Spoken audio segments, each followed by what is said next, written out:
जय हिंद दोस्तों। आज हम लोग स्टैटिक यानी सांख्यिकी वाले चैप्टर को आगे की ओर बढ़ाएंगे। हम लोग समांतर माध्य पढ़ चुके थे। अब हम लोग पढ़ेंगे बहुलक, जिसे मोड कहते हैं इंग्लिश में।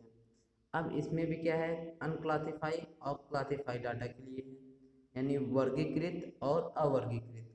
अब अवर्गीकृत में जैसे मान लीजिए कोई नंबर दे दिया 5 6 4 6 2 8 8, ठीक है। फिर 6 ले लीजिए।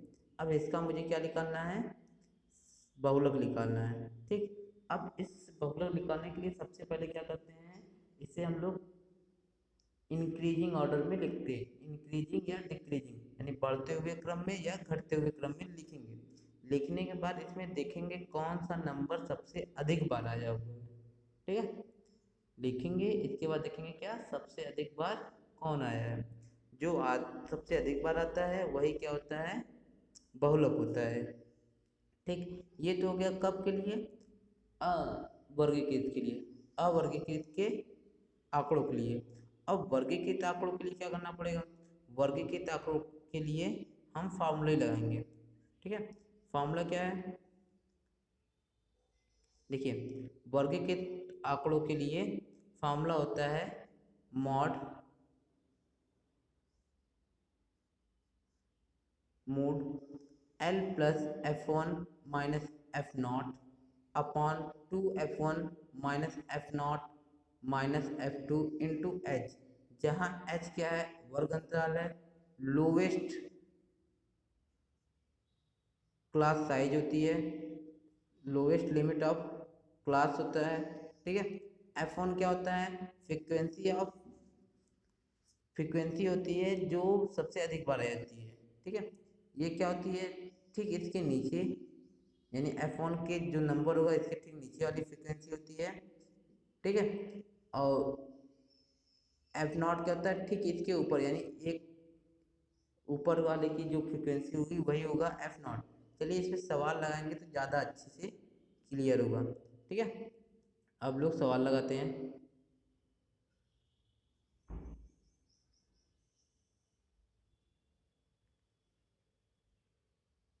बहुलक यानी कि ये है, ठीक है।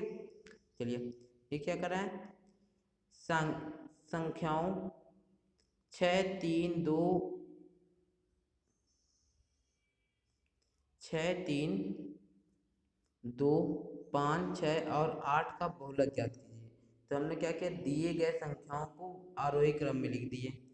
पहले कौन सबसे छोटा कौन है, 2, फिर 3, फिर 5, फिर 6 कितनी बार आया, 1 2 3, 3 और 8। अब देखिए 6 क्या है, सबसे अधिक बार आया हुआ है ना, 3 बार आया हुआ है, इसलिए 6 हमारा क्या हो जाएगा, 6 हमारा बहुलक हो जाएगा, ठीक है।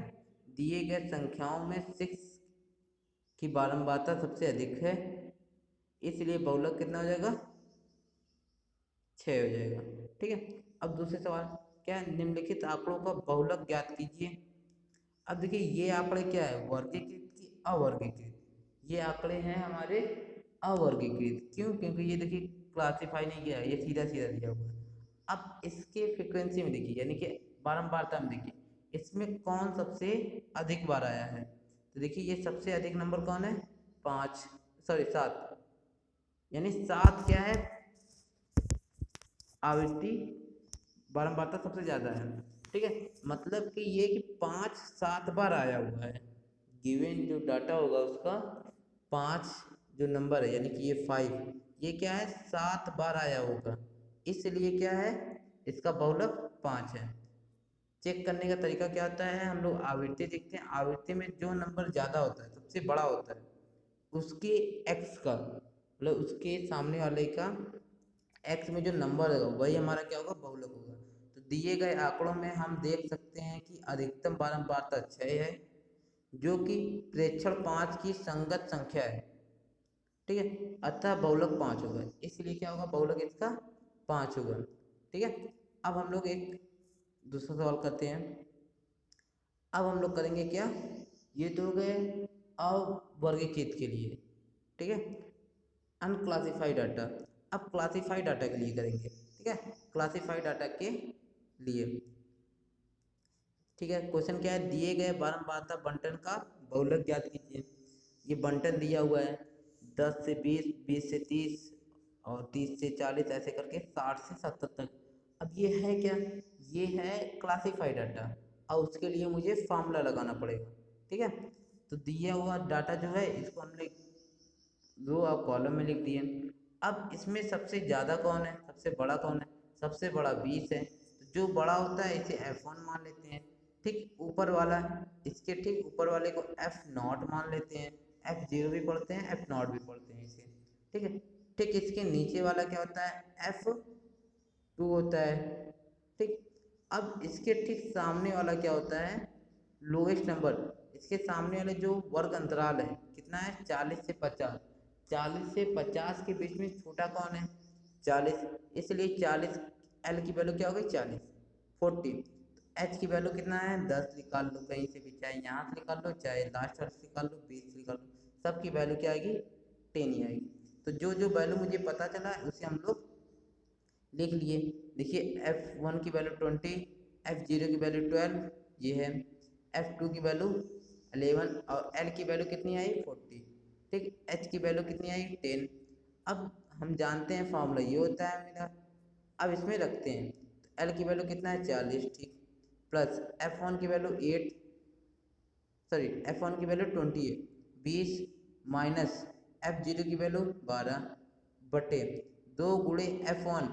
ठीक है, 2 गुणे F1, F1 की वैल्यू कितनी है 20, तो यानी 2 गुणे 20 हो जाएगा, माइनस F0, F0 की वैल्यू कितना है 12, माइनस F2, F2 की वैल्यू कितना है 11।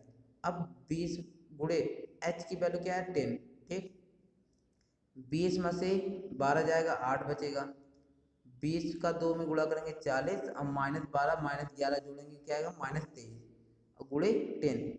अब इसे घटाएंगे तो कितना आएगा 17 और ऊपर 10 का गुणा कर देंगे, गुणा करेंगे कितना आएगा 80/17, 80 भाग देंगे यानी कि 17 का भाग 17 से भाग देना है 80 में, भाग देंगे कितना आएगा 4.7।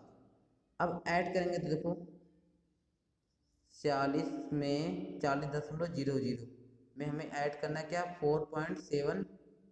अब यहाँ पे कुछ नहीं है तो जीरो बढ़ा लो, तो ये 7 आएगा। ठीक, यहाँ पे जीरो लगा दो, 0.44 यानी 44.7 आएगा। ठीक है, तो यही हमारा क्या होगा बहुलक होगा। ठीक, अब हम लोग दूसरे क्लास में बात करेंगे दो टॉपिक को ना।